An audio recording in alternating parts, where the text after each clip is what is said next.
today. Our next speaker brings over 20 years experience in the InfoSec space. He's also the founder of B-Sides Cleveland, and he's going to talk to us about enterprise vulnerability management. So without further ado, here's Rocky. Thank you very much. A couple of just initial notes here. Thanks to ShowMeCon for accepting my talk here and putting on a great conference. Obviously, as a event organizer, go talk to the vendors. They're nice people, but they also make this stuff kind of happen, right? And so yeah, without further ado, my name is Rockie Brockway, and yes, I've been a nerd way too long. I've been in this industry a long time. All of my certs have expired, even the ones that I've taught, including the GSECs, etc. I do risk analysis, enterprise security architecture, penetration testing. I'm speaking. I do training. B-Sides Cleveland is our organization, which is actually in 2 Saturdays from now. And it's going to be a really fun event, and etc. Right? I do woodworking. I'm an ex-musician, landscaper, hobbyist, and there's my contact info. So away we go. Part of what I'm going to talk about today is really a component of an organizational enterprise security architecture. And when we kind of take a look at enterprise security architecture from a brief history lesson, while there were references to enterprise security architecture before this particular paper by Gunnar Peterson, who, if anybody doesn't follow Gunnar on Twitter and or his blog site, which is the number one raindrop, do so. He's a really, really smart guy. And he kind of he has a great kind of view on information security, also from a financial perspective, right? So he's done a lot of work in the financial industries. So irrespective of Gunnar, or irrespective of really kind of anything before this, in my opinion, this document, and at the end of the talk, there's a reference to this actual document in the notes. But this document by Gunnar really represents, in my opinion, and it was put out in 2007, the kind of enterprise security architecture blueprint, as it states, and is absolutely 100% completely relevant to today's enterprises, okay? So let's talk about this kind of current state that we're in. We have, based on some of the previous, the little history lesson that I gave about enterprise security architecture, there's a lot of information about enterprise security architecture out there. There's also, as I'm sure everybody here knows, there's a lot of compliance frameworks, right? And so in my head, I kind of would think that, given the fact that there's a lot of enterprise security architecture frameworks out there, as well as compliance frameworks and regulatory compliance frameworks out there, that we should be in a better state from an InfoSec perspective in terms of protecting our data. But the reality is, information is beautiful. And this information little image here represents, from the website informationisbeautiful.net, from 2014 to present, all of the largest data breaches that have occurred in that time frame. This site, the data actually goes back to 2004, I believe. So you can actually go all the way back and see the TJXs of the world and all that. Okay, so we have a number of these blueprints for enterprise security architecture, and we have a lot of these compliance frameworks. What's going on, right? Why do we have this, right?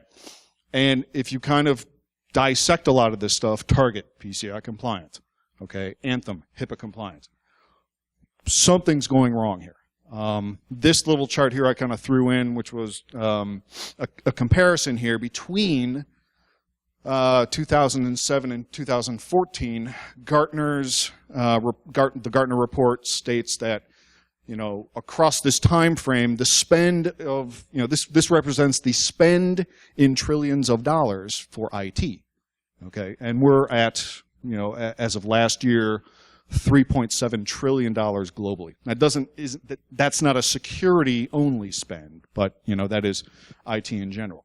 Over roughly the same time period, this next, let's see here, let me make sure I can not screw this up here. Yeah, this guy, that's the Verizon DBIR, right? And so over roughly the same time frame, you can see that, well, while the spend has basically increased, so has the number of breaches. So the 2015 DBIR, which represents the 2014 data, that number right there is 2,221, confirmed and absolutely data was stolen breaches over the course of that year, which is a giant tick up from, I believe, 2013, which was roughly about 1,400. So, to me, that tells me that as an industry, we're really kind of spending our dollars, those trillions of dollars, in the wrong areas. So, why are we doing this? Really, in my experience over the last X number of decades, right, most organizations really understand that protecting data is critical. However, they're going about it in one of two ways, or possibly both, right? The first is going about it from a project-by-project basis. In other words, I need a new firewall, I need a new VPN, I need a new two-factor authentication system, etc. The other way that a lot of organizations are looking at this problem is from a compliance perspective. And that makes a lot of sense, because if you really kind of take a look at what are the ramifications of not being in compliance to one of those regulatory frameworks, right?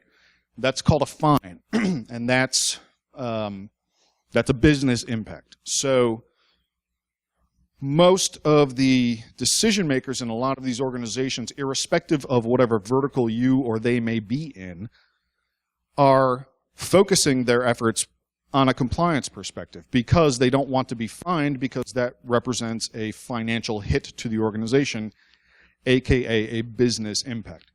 But the reality is that protecting an organization's business critical data is inherently a part of the business itself, right? Because that loss of that business critical data represents, more often than not, a larger, if not intangible, business impact to an organization than whatever fines might come about from missing, some checkbox on some PCI or HIPAA or SOX compliancy framework, right? The nerds like me will always say, and it's been said easily over the last 15 years, if not longer, if you're compliant, you're probably not secure. But if you're secure, you're almost always going to be also compliant to whatever compliance framework your particular business may be subject to. Right? So, enterprise security is, I would say, obviously more difficult because enterprises are that much more complex. And again, what do nerds like me say about complexity? Anyone? The more complex a system, the less, I'm sorry? Thank you. The less secure, right? Complexity inherently leads to, insecurity because of said complexity, right? If we can build systems that are less complex, organically and even more naturally, those systems are more secure. But the reality is that we need to organize complexity in an enterprise. And so architecture is really the keystone to organizing complexity, okay? And it's very, very similar to standard architecture that we're all used to from, let's just say, a building or construction perspective, right? We need to understand what are the goals. What are the goals that we want to build, right, to achieve by these systems. Where will these systems be built? And what are the technical capabilities required to actually operate those systems? That's architecture in a nutshell, right? So organizing complexity is really kind of that. This is the very, very high level roadmap to organizing your enterprise's complexity. But what does that give us? That gives us all sorts of amazing benefits, including, right, bringing focus to the key areas of concern for the business. Another benefit is really what, if you are in information security, this is your role. This is my role. I know it is. But your role, if you're also in information security, is giving the appropriate information to the business leaders, the data owners of your organization, so that they don't have to be the technical experts. They can make the appropriate business investments based on your data, aka metrics, right? And be able to really kind of map out the organization's goals. We want to absolutely focus on security, not the compliance and not, the new firewalls, right? All of this, when done properly, reduces the likelihood that your organizations will end up in that informationisbeautiful.net graph. And that's a bonus, right? Because we don't really want to be on that. So, kind of going back to the Gunnar Peterson architect blueprint for the enterprise security architecture, here's what we have, right? And that might be a little bit fuzzy, I'm sorry. But based on an understanding of the business's stakeholders and what their goals are, understanding what the business critical data really is within the organization, we have an enterprise security architecture that's really kind of based upon risk management, policy and standards, and then architecture itself. And all those three kind of combine, but they are also supported by the pillars, let's say, of process, which includes software development lifecycle, identity management, vulnerability management, and threat management. The actual physical controls from a defense in depth perspective, right? So we've got data security, application security, endpoint security, and network security. And then the biggest piece that most organizations, in my experience, really don't have a great grasp on are metrics. And metrics are just absolutely so important in order for us to achieve our job, which is to convey what is important to the business owners in such a way that they do not have to be experts in the technical security field, right? So if you take a look at that as if you accept that as an overarching enterprise security blueprint, now let's talk about what we're here today, right? Vulnerability management. Vulnerability management is a process within the enterprise security architecture blueprint. And what I've found to be most successful is being able to break down vulnerability management into two primary areas, right? We have vulnerability intelligence, and then we have vulnerability scanning or patching activities. And having the two is obviously, critical to a successful vulnerability management program or process within the enterprise security architecture. But above and beyond that, in order for that to be successful, there has to be accountability.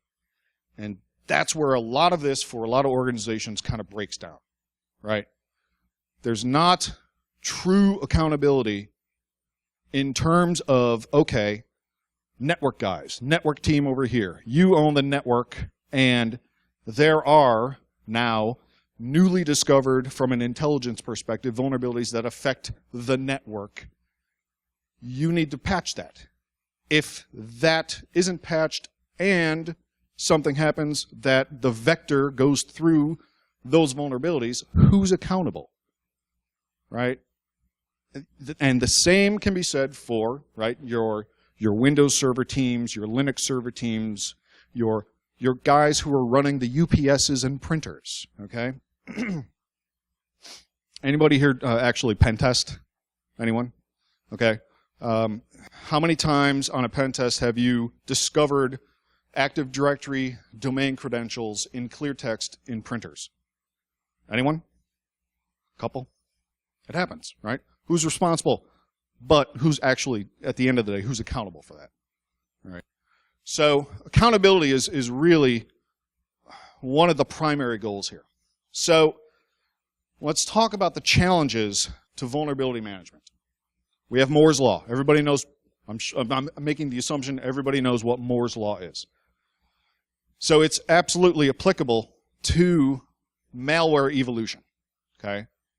And most information security professionals will admit that while we do a decent job, given the environment that we, I dare say, have given ourselves over the past 20-some years, we do an okay job at being able to perform our duties from a due diligence perspective. Most people who are probably in similar shoes that I am will also admit that we're probably a good 2 years behind the actual incentivized adversaries who are developing malware because it's a giant profit business, okay? Giant profit business. Some have, and I'm not going to state this because I don't have the actual numbers, etc., but some have recently said over the past couple of years that the profit or the revenue for data theft has, over the past couple of years, etc., surpassed the illicit drug trade. Now, I'm not sure if that's 100% positive, but I wouldn't necessarily doubt it, right? This is a business. And we do see things like organizations who are making lots of money developing malware to exploit vulnerabilities. We do see things like, oh, they do have 800 numbers 24/7 that, if you have bought their malware on the dark web, black markets, and you can't figure out how to work, you can call them 24/7, and they have an 800 number. And they'll say, okay, well, you have to do A, B, and C, right? That's a little scary. Vulnerability management has been, is inherently reactive, right? It's just like antivirus. Antivirus has a database of known viruses that, once discovered, people have to, disassemble and extract some unique code from to then put into a database that then gets pushed out to everybody who subscribes to that particular antivirus. Well, vulnerability scanning is really no different. We have tools that, somebody discovers a new attack, and now we can extract a unique signature for that attack.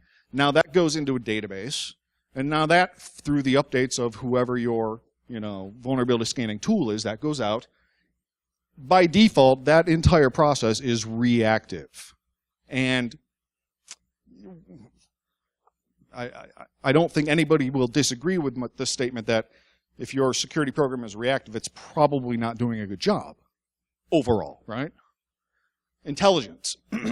So having the knowledge of the latest data about new vulnerabilities, that's a critical aspect of all this, right? But again, reactive to a degree, right? Unless you are going out of your way, it's not the same as getting an email from somebody that says, hey, please look at this link from theregister.com. It says that there's a new vulnerability that and it has a code name, it's called Poodle. Or it has a code name, it's called Shell Shock, right? Now, vulnerability intelligence is actively receiving and getting information from certain data sources that will enhance your organization's and business's ability to react to vulnerabilities and the potential, impact that that's going to have on the business. Communication, right? Effectively communicating that intelligence to the people who theoretically should be accountable for. And so throughout this entire process, as we move into, discussing actual vulnerability management programs, I'm going to be talking about, okay, from certain phases and certain perspectives, here's what your organization can do to ensure that there's intelligence that's coming in, that is effectively communicated through the organization, and that there is a certain amount of accountability. Because really that's 1, 2, 3, right? That's what a successful vulnerability management program really needs. And a net result of having those 3 components is metrics, right?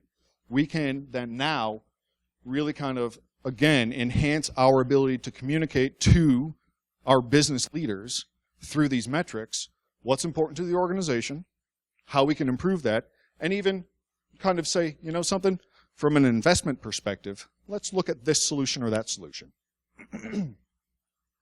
So here's our goals. Improved intelligence for quicker decision making.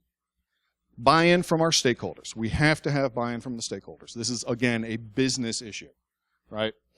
We need to be looking at not just things like the servers and the workstations, but we need to be looking at least, if not everything, right, because that's a tall order in any organization, at least sample sets of things like workstations, right, mobile devices, printers, UPSs, NASs, etc. We need to have some level of integration between vulnerability management tools within an organization and existing ticketing systems. Now,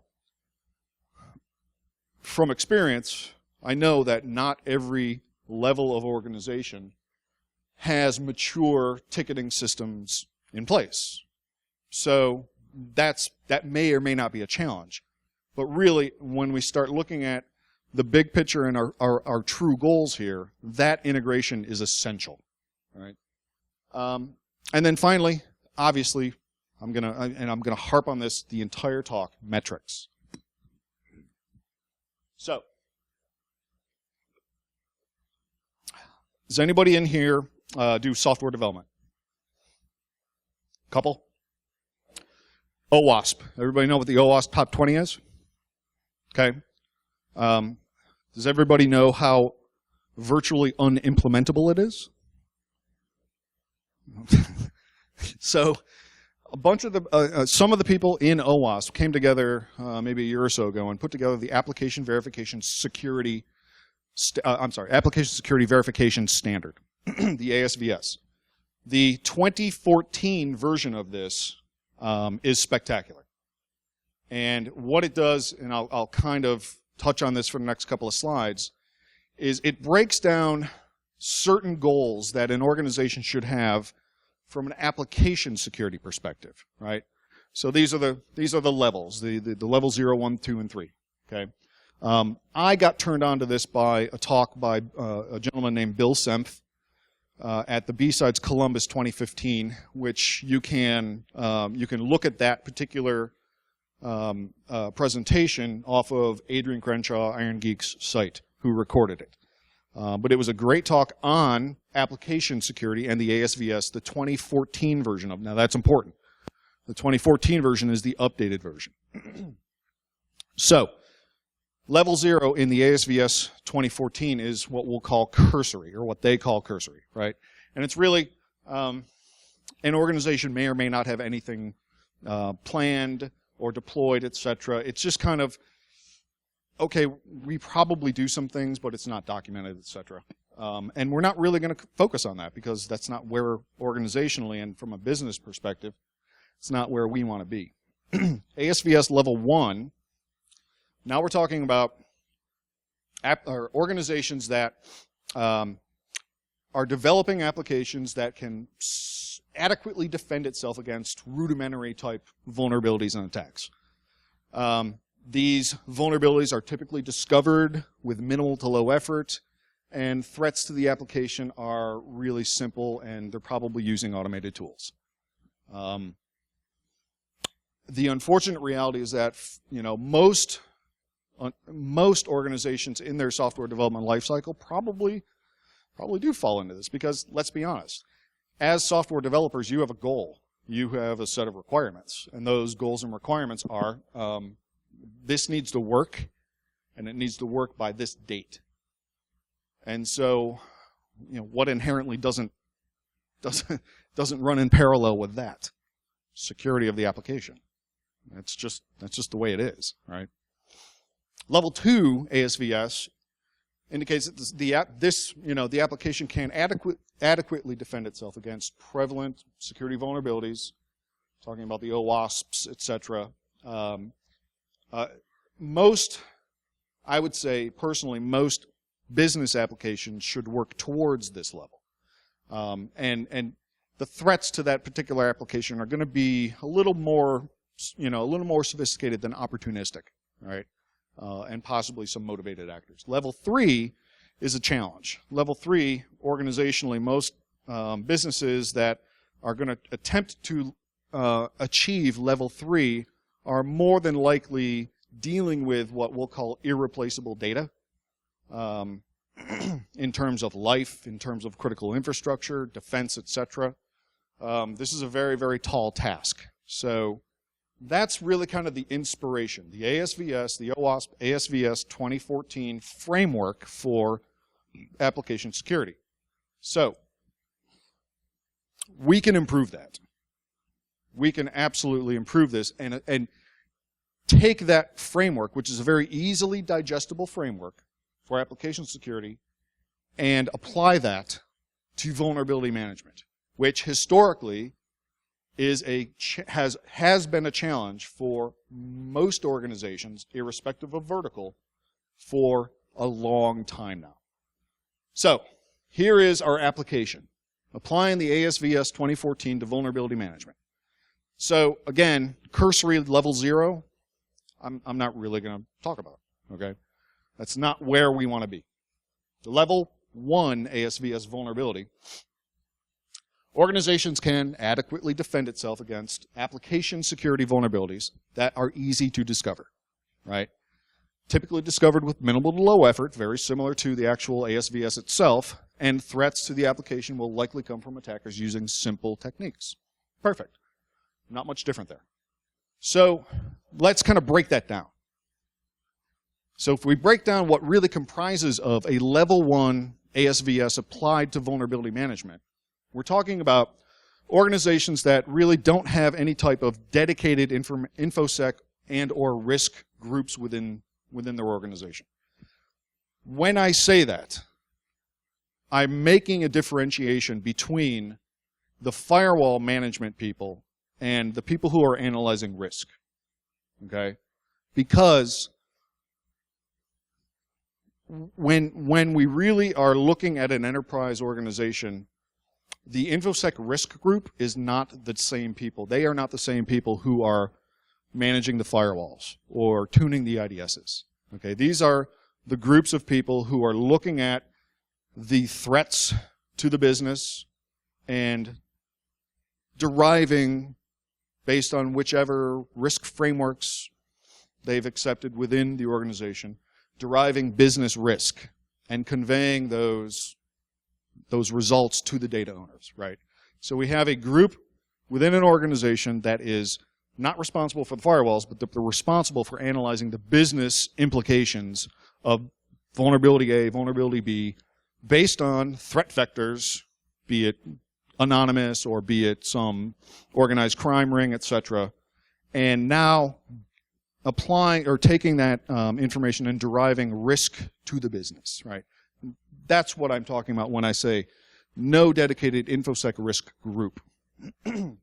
The organization is reliant on Microsoft Patch Tuesday alerts, okay? So if you are in an organization and your responsibility is servers and desktops, you hopefully are receiving all of those alerts from Microsoft. Great. There's probably a process for some type of patching of those systems. Hopefully within a reasonable time, we'll call it approximately 45 days. Now, some of you might be like, whoa, but let's just say 45 days for argument's sake, right? That may be, for your organization, that may be too long, that may be too short, depending on really kind of the culture, right? Workstations, user workstations, and applications that are non-Microsoft are typically patched from a user perspective, right? So you get the Flash update, you get the Java update, etc. There's no real kind of central process for patching any of those non-Microsoft applications. There may be sporadic threat intelligence. And you may have an open source vulnerability tool, maybe, like the original Nessus, etc. So that's level 1. When we talk about now moving up to the ASVS vulnerability level 2, at this point, we're talking about adequate defense. We're talking about a good bit of due diligence. And that due diligence really is looking at things like the OWASP 10 and the SANS 20, etc. Threats to these types of particular applications and businesses are going to be coming from, I would say, even though opportunistic, yes, but more likely we're looking at a little bit more of a motivation. So when we kind of break level 2 down from a management perspective, from a vulnerability management perspective, now we're looking at a dedicated InfoSec/risk group, right? Like I talked about. We're looking at intelligence feeds, right? So some subscription to an organization that's their job. They will gather and assemble vulnerability intelligence, right? So there's a new vulnerability that affects some application, and here's what we know about it. You have your standard CVSS scores, things like, is it in the wild? What type of escalation, attacks might come out of this, etc. There's a formal review of not just our Microsoft vulnerabilities, but also our application vulnerabilities, the non-Microsofts, the Javas, the Flashes, etc. A lot of that data then is now residing and being collated into a content management system. A lot of organizations use SharePoint. I'll show a couple of examples that are using SharePoint, but irrespective of what the CMS is, there's some type of centralized storage and retention of this type of information that's coming from vulnerability intelligence for the team to then be able to go review, dissect, analyze, and then present action to. The group itself is more than likely at this point manually entering into the enterprise ticketing system some type of event or incident ticket, right? So as we move up from layer 1 to layer 2 and then layer 2 to layer 3, we're beginning to introduce some level of accountability. That accountability must include some type of enterprise ticketing system. For people who have lived through organizations that, there's no ticketing system, etc., you know as well as I do that things like this or whatever else we're talking about, if there's no real ticketing system, that a lot of that stuff may fall through the cracks and just kind of go poof, right? So we're starting to introduce a level of accountability here. And now we have defined standard for reviewing the intelligence, right? As an example, here's a standard that we use. We get intelligence, new vulnerability affects application in our enterprise. Is it remotely executable? Okay. If yes, is it unauthorized code execution? Okay, that's starting to get kind of bad. Is there escalation of privileges? And is there an exploit in the wild? If all 4 of those criteria are met, we're going to say that probably needs to be escalated outside of our normal patching time frame, because all four of those variables represent a potential threat to the business. Okay, all combined into one vulnerability. So there's some type of defined standard. That's just our example that we use internally. But commercial and/or open source tools are used for enterprise scanning regularly. We do have some type of standard from an asset scanning perspective, right? So there are a number of different ways that you can scan the enterprise. You can use 0 credentials. You can use authenticated credentials. Is it off hours, etc. Right? So we've developed now a standard for enterprise scanning, and in addition to that, the actual standard itself, now we've defined the assets that we're really kind of responsible for. We want to make sure are included in this particular standard. Most organizations at this level are going to be primarily focusing on the Windows, Unix operating systems, as well as some network. Okay. So as we move on now, let's talk about level 3. The ASVS application to vulnerability management at level 3. This is it. This is the advanced level.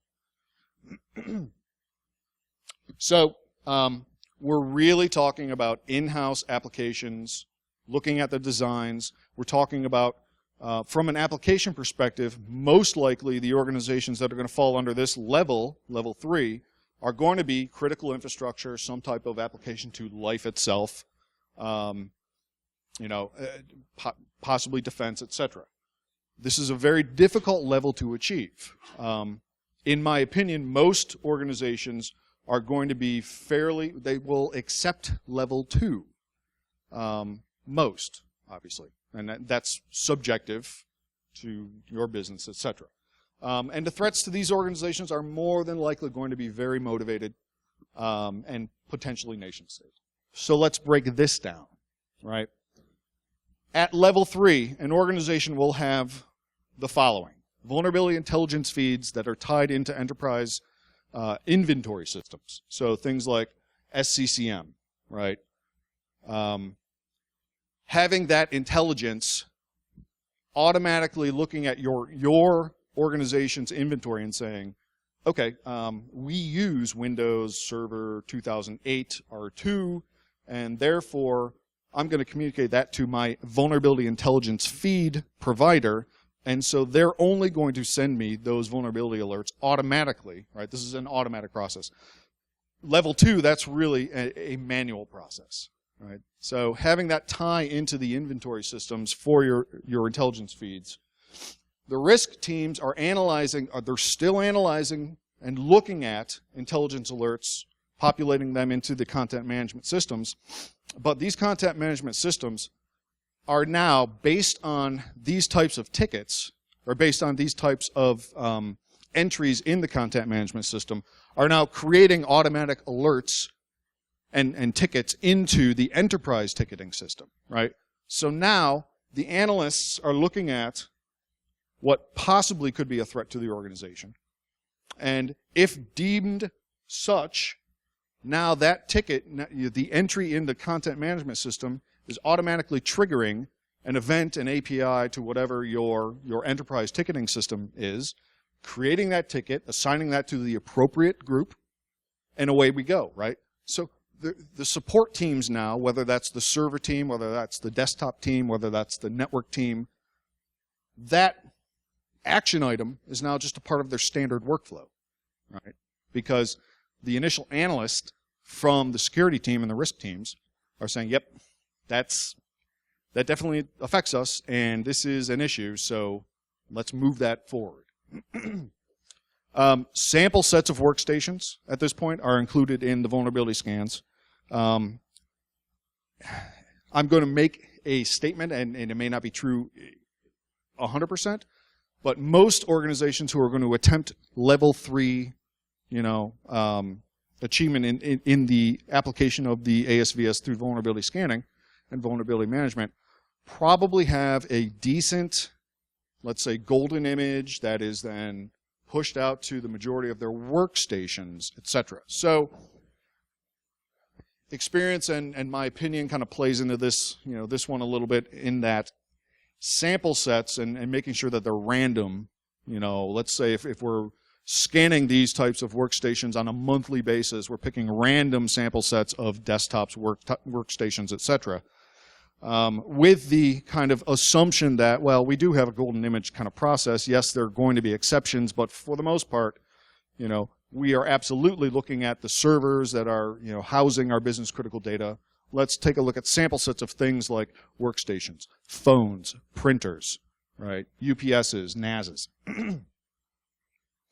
Scan reports are automatic. So now when we move into the actual vulnerability scanning portion of this process, right? Automated tools that are generating reports, those are also posted up into our content management system. The analysts then can take a look at that and say, you know something? This particular, let's say, remote global site that is located in, I don't know, England, right? All of their Citrix servers happen to have a ton of Java vulnerabilities, and it's consistent. So based on this scan information from our automated tools, I'm going to escalate that one and trigger the same process to generate a ticket automatically into our enterprise ticketing system such that the remediation of those Java vulnerabilities on all of those Citrix servers on this particular group site in England now is part of the normal workflow, right? And then finally, from a level 3 perspective, flagged scan reports trigger the automated creation. Support teams work on the normal remediation is on their normal workflows. And then stakeholder and service owners get reports on, let's say, these particular groups of global sites, depending on how you've broken down your tools to scan your enterprise assets. But in my opinion, the most important thing now here is metrics. Okay?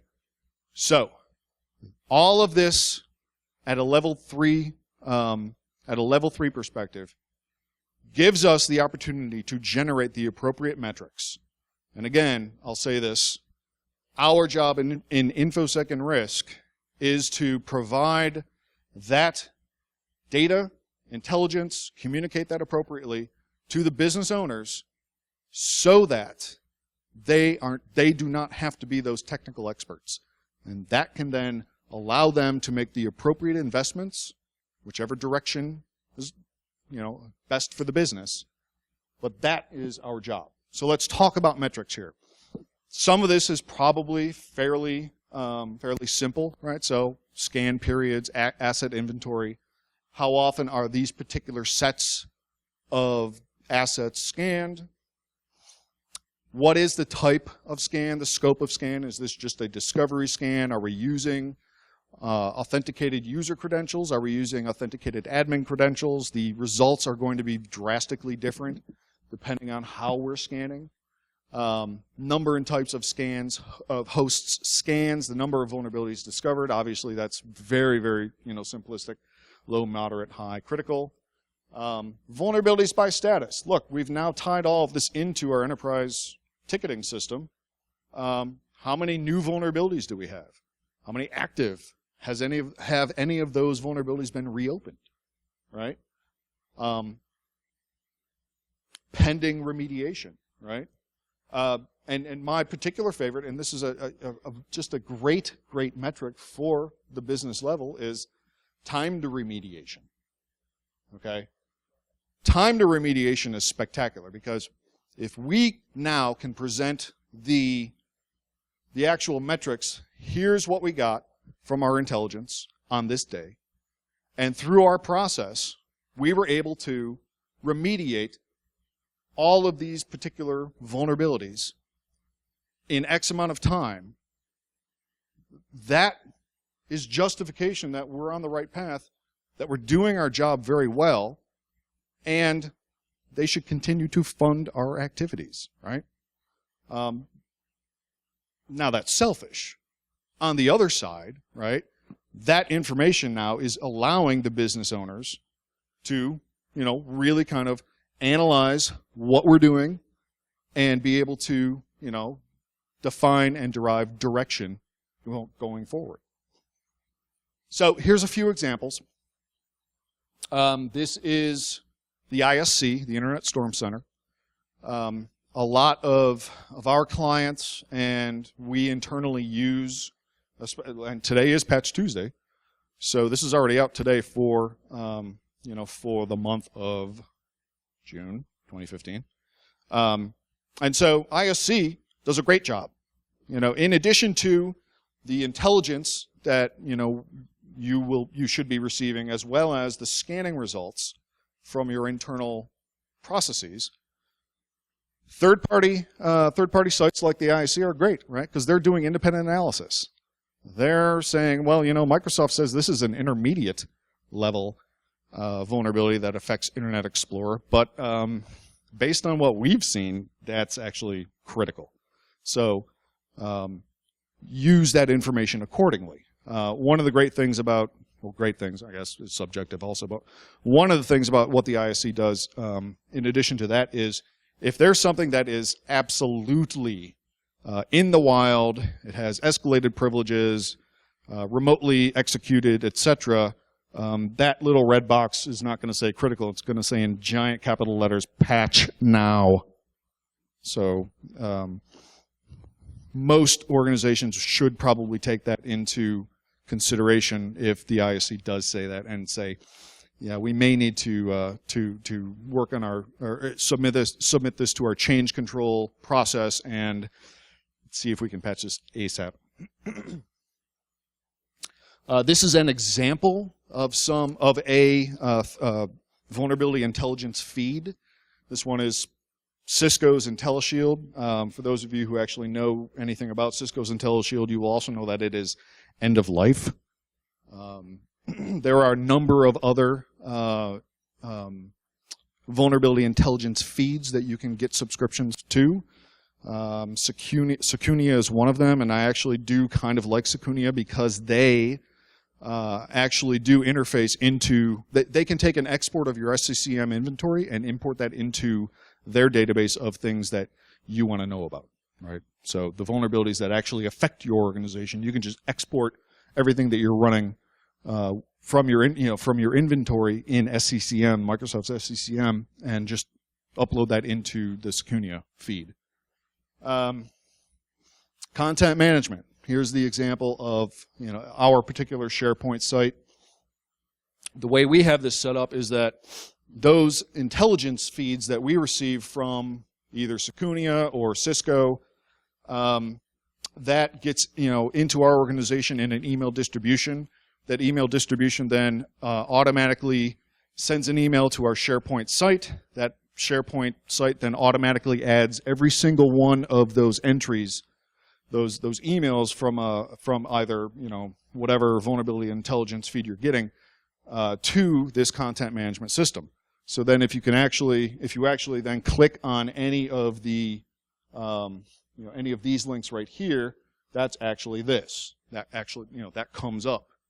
So now we have the ability to, and I can't even read that, so I apologize, but here's where we can begin to assign, I think that's some Cisco vulnerability, and we've assigned that to the network group, and that actually the status is completed, but that activity, assigning it to the actual network group, then spawns through the API, the creation, going out to the enterprise ticketing system, and creating an actual enterprise level incident or event ticket that is assigned to the network team, and now we have the accountability chain, right? This is just an example, again, of some of the vulnerability scanning tools that are in place today. This happens to be the Rapid7 tool. This is kind of an example of breaking it down into the global kind of areas of basically your facilities, your sites and facilities. Keeping things relatively small and containable so we can say, okay, let's scan this here today and we'll scan that one there tomorrow.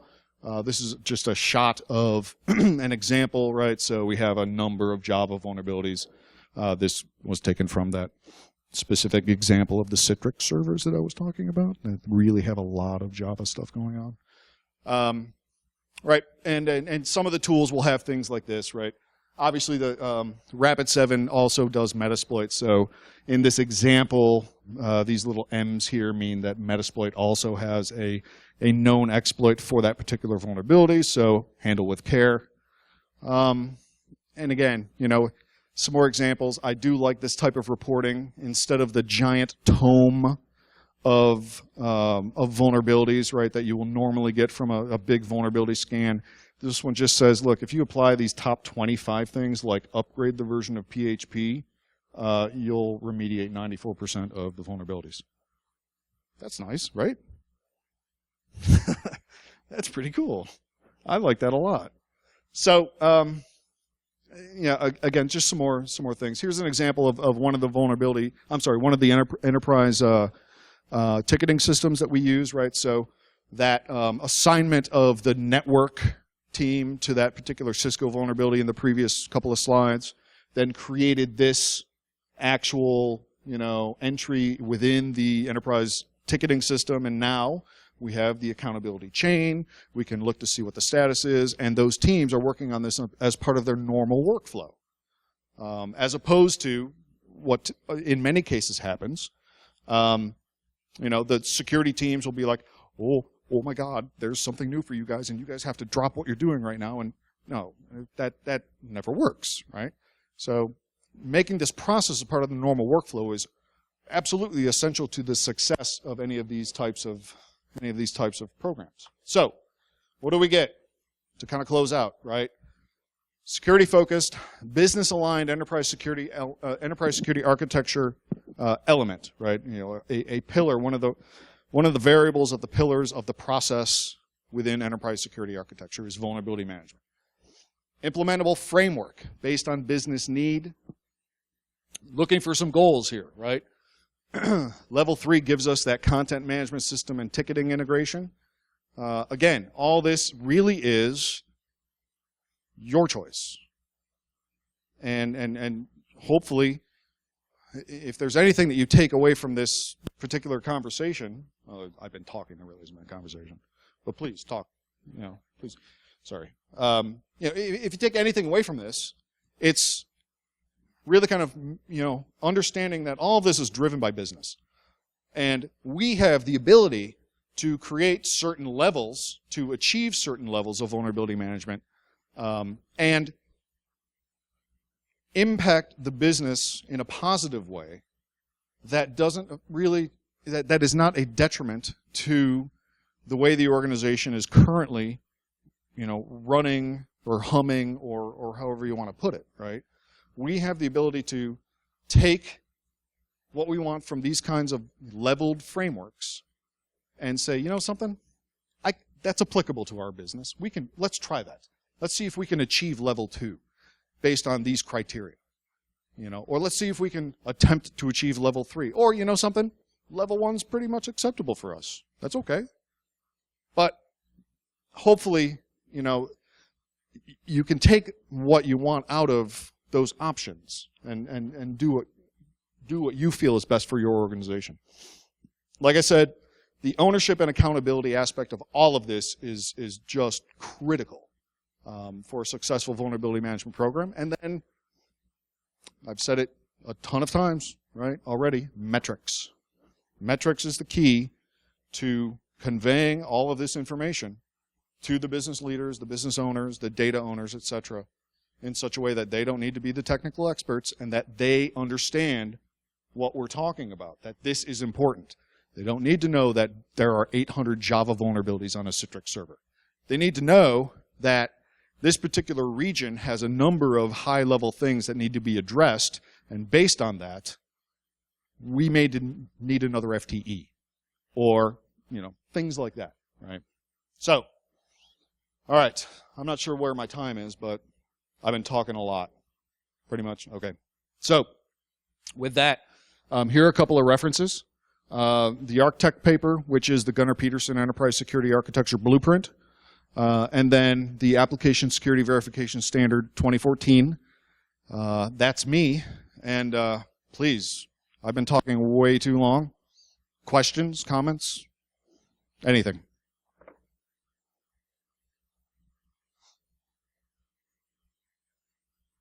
Come on. It was either, so that means I was either really good or really bad. So somebody say something. What was that?